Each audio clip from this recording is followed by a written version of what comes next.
খালেদা জিয়া।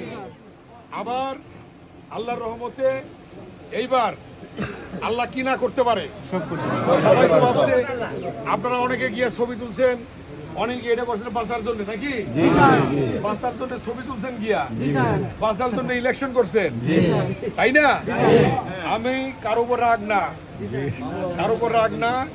যখন এদিক দিয়ে যাইতাম দেখতাম এখানে একটা রাস্তা বন্ধ করে এখানে একটা প্যান্ডেল, কি দেখতাম? প্যান্ডেল। কি প্যান্ডেল দেখতাম? সেটা তো আমি আর বলতে চাই না। আজকে রাস্তা বন্ধ করছে, আমি এসে কি করলাম? রাস্তা খুলে দিলাম। রাস্তা বন্ধ করে কোনো কিছু হবে না, জনগণের কষ্ট হবে এমন কিছু করা যাবে না।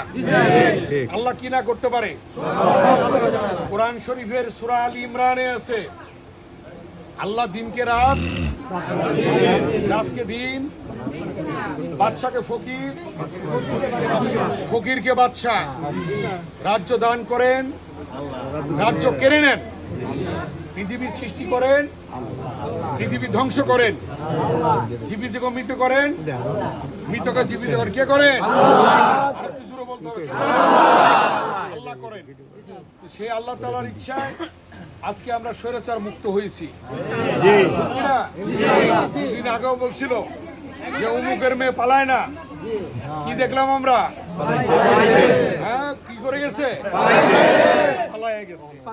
আমরা বক্তৃতায় বলতাম পল্টনে যে পালানোর পথ পাবে না, সেনাবাহিনী যদি সাহায্য না করতো পালানোর পথ পাইতো না। লক্ষ লক্ষ ছাত্র জনতা সেদিন ঘেরাও করছিল গণভবন। যদি আর 1 ঘন্টা থাকে তাহলে আর ওখানে অন্যরকম পরিবেশ তৈরি হইতো। যাই হোক, আল্লাহ তাকে বাঁচায় রাখুক, সেনাবাহিনী তাকে বাঁচাই দিছে। আর না হয় কি অবস্থা হইতো সেটা বুঝে নেন আপনারা। আল্লাহ তাআলা, ছাত্র জনতা অনেক মারা যেত, আল্লাহ তাআলা বাঁচাইছে। তারপরও প্রায় 1581 জন শহীদ হয়েছে দীর্ঘ 16 বছর। আপনারা জানেন শহীদ রাষ্ট্রপতি জিয়াউর রহমান এক দলের পরিবর্তে বহু দল দিছিলেন না, গণতন্ত্র দিছিলেন। খালেদা জিয়া স্বৈরাচারী এরশাদকে হটিয়ে গণতন্ত্র দিচ্ছেন।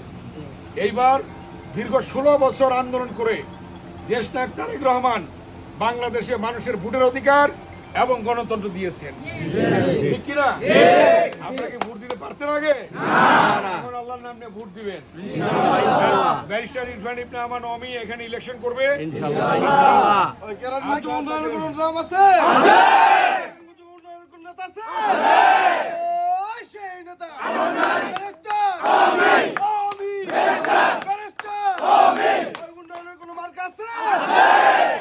নির্বাচিত হবে না আমার কাছে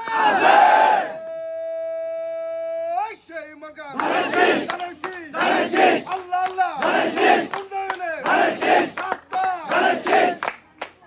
আল্লাহ কি না করতে পারে?